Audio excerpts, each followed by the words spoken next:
বিদেশ অনেক কষ্ট, এই কথাটা কইলো তুমি বুঝদা না ভাইয়া, অনেক কষ্ট, এটা কইলো তুমি বুঝদা না, এটা কইতে তো 1 মিনিট লাগছে, আর অনেক কষ্ট। তো বাস্তবতা হলো তার চাইতে অনেক বেশি কষ্ট।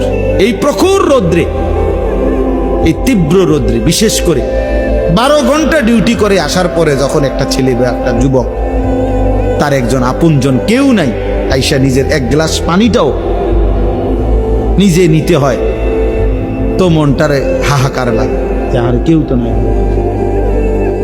অথচ 28 বছর বিদেশ করতেছে। এক ছেলে দেখা হইলো লাস্টের দিকে, ওই আমার দেখে জড়াই ধরে কাঁদতেছে। আমি বললাম, বাবা তুমি আজ কতদিন হয়েছে আইসো?